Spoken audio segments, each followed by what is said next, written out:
చంద్రబాబు ప్రమాణ స్వీకారం చేయబోతూ ఉన్నారు. సీఎంగా చంద్రబాబు అలాగే 24 మంది మంత్రుల ప్రమాణ స్వీకారం కూడా ఉంటుంది.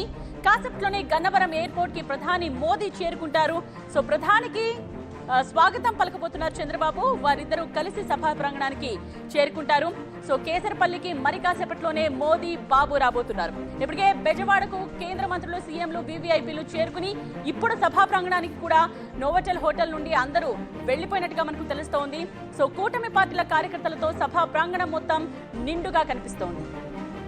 పలువురు కేంద్ర మంత్రులు, పలు రాష్ట్రాల సీఎంలు, వీవీఐపీలు అంతా కూడా ఈ పాటికే సభా ప్రాంగణానికి చేరుకున్నట్టుగా తెలుస్తుంది. ముఖ్యంగా ఈ కార్యక్రమం కారణంగా కొన్ని వేలాది మంది కార్యకర్తలు, కూటమికి చెందిన 3 పార్టీలకు సంబంధించిన కార్యకర్తలు వేలాదిగా తరలి వస్తూ ఉండడంతో ట్రాఫిక్ ఇబ్బందులు తలెత్తకుండా ఎక్కడికక్కడే డైవర్షన్లు కూడా ఏర్పాటు చేసినట్టుగా తెలుస్తోంది.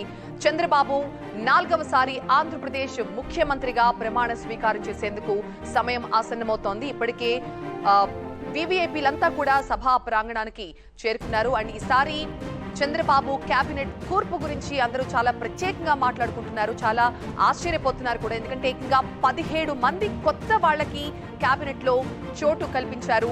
అలాగే పార్టీ కష్టకాలంలో ఉన్న సమయంలో కేవలం 23 మంది ఎమ్మెల్యేలే ఉన్నప్పటికీ కూడా అసెంబ్లీలో పార్టీ కోసం వాయిస్ ని గట్టిగా వినిపించిన అనేక మందికి మరొకసారి ఛాన్స్ ఇచ్చారు. అలాగే సామాజిక సమీకరణాలు, కూటమిలో 3 పార్టీల సభ్యులకి కూడా సమాన గౌరవం ఇచ్చే విధంగానే వారికి తగ్గట్లుగానే కేబినెట్ పోస్టులు కూడా రాబోతున్నాయి. ఇక పోర్ట్ఫోలియోస్ కి సంబంధించి కూడా ఈ మధ్యాహ్నం తర్వాత ఒక క్లారిటీ వచ్చే అవకాశం కనిపిస్తోంది.